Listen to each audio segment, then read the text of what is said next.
It's that time of year. Spring break is now here, and tonight we've already learned of a college student plunging from the 7th floor balcony of his hotel in Cancun.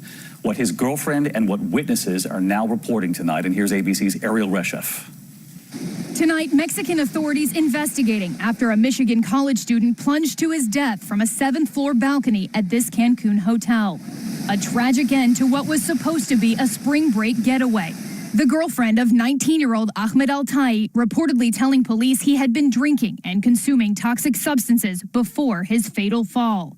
Crystal Herndon and her husband, who were staying on the same floor, say Altai looked upset earlier that night. We opened our hotel door to see what the noise was and saw him, angrily pacing forward down the hallway and her trying to grab him to get him to sit down. Another witness telling authorities Altai was running around the room, then jumped. His former classmates back in Dearborn, Michigan, now grieving. I didn't even believe it. It just hurts. I'm just still in shock that he's gone. Mexican authorities say this is a private investigation and are not providing any further details. And David, we reached out to that hotel. They are not commenting. All right, Ariel Reshef with us here tonight. Ariel, thank you. Next here tonight to the major bust here in the New York City area and to the shipping container that said dried fruit. But investigators today revealing what was really hidden behind it. $77 million worth of cocaine and where it came from. Here's ABC's Gio Benitez now. The crates were labeled dried fruit, and they seemed to fill the shipping container. But authorities say it was all a front. Hidden behind those crates, 3,200 pounds of cocaine, $77 million worth, making this the biggest coke bust in the New York area in a quarter century. The massive stash discovered on a ship that traveled from Buenaventura, Colombia to Newark, New Jersey, a legal point of entry to the United States. Customs officials seized the illicit cargo, handing it over to the Department of Homeland Security, keeping it off the street. And David, we're told the DEA is now working to identify the source of those drugs. They're looking at several organizations, but they do expect to make arrests. David? All right, Gio Benitez tonight. Thanks, Gio. We're going to turn overseas tonight into the final push against ISIS, their last hold on territory in Syria, at least. U.S.-backed forces moving in on their last stronghold. Tonight, our team not far from the front lines. James Longman, as you're about to see, using his phone tonight in very little light to report in. They, of course, do not want to draw attention with the fighting not far behind them. As tonight, this U.S.-backed effort now ramps up and nears its finish. Tonight, the final push. Artillery and gunfire light up the sky, pounding the small village of Baghouz. All that's left of the so-called caliphate. Some 1,500 ISIS jihadis are holed up and surrounded. This is as close as anyone gets to the front line in Baghouz. We can't have too much light to avoid being targeted ourselves, but you can see artillery fire coming from all sides on that tiny town. This is hoped finally the end of the so-called Islamic State in Syria. Tonight, we understand there were at least 4 suicide bomb attempts against coalition troops. Dozens of ISIS fighters have been killed in return. As we race to the front line, you see the devastation everywhere. Neighborhoods abandoned, the price of liberation. A big danger here is the network of tunnels. They run for miles underneath Baghouz, and that means ISIS fighters could literally just pop out of anywhere and launch surprise attacks. ISIS occupied some of these towns less than a month ago. Their abandoned pickup trucks and broken tents, signs of their hasty retreat. Only when commanders can be sure that every single ISIS fighter has been cleared from that place can they announce the complete and utter victory over the so-called Islamic State in Syria. The battle for territory may be coming to a close, but the war against their ideology is far from over.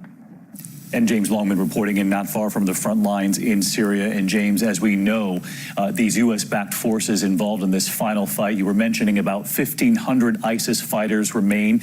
You also reported there on the network of tunnels they can use to sort of escape and launch surprise attacks. So how much longer is this actual fight expected to last?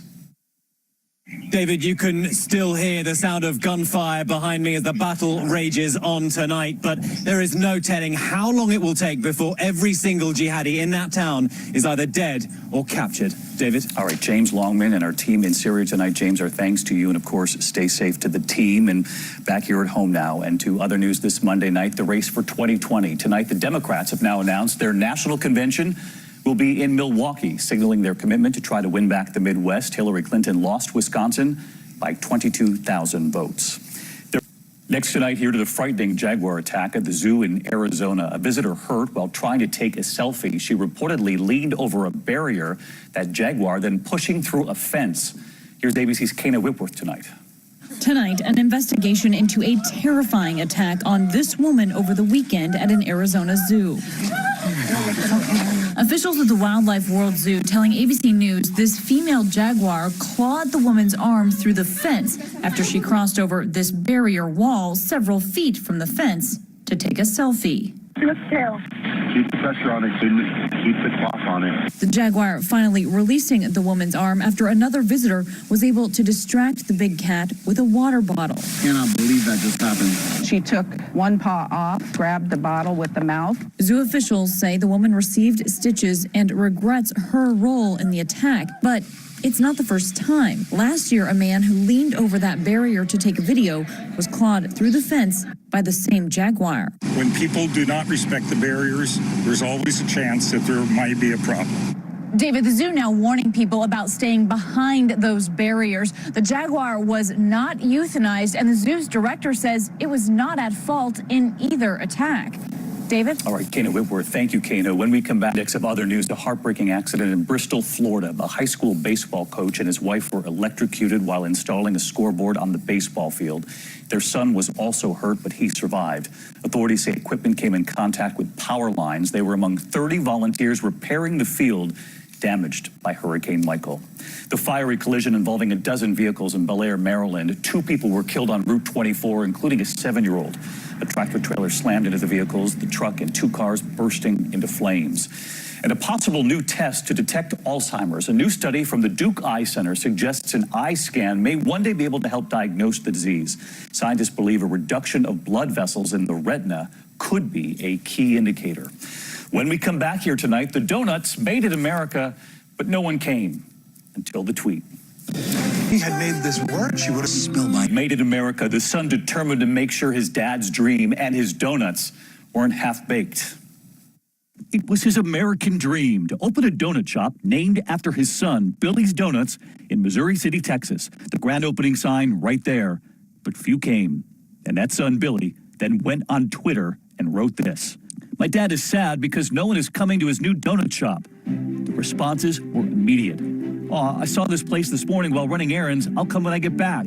Where is it? I want a donut. Billy answered, 7022 Highway 6, Suite 800, Missouri City, Texas. And by the way, they're open Monday through Friday, 5 a.m. to 12, Saturday and Sunday, 5 a.m. to 1 p.m. And look at this. The lines inside that donut shop, almost immediate. The community responding. And then Billy tweeting again. Just wanted to update you all. We completely sold out of donuts. You're all amazing. I can't thank everyone enough. This means so much to my family. And tonight, right here, a message from Billy, who is grateful you helped his dad. The support from around the world, and especially Houston. I love Houston. I'll never leave the city.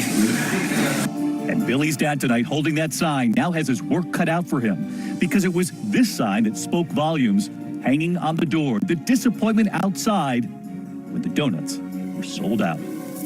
Highway 6.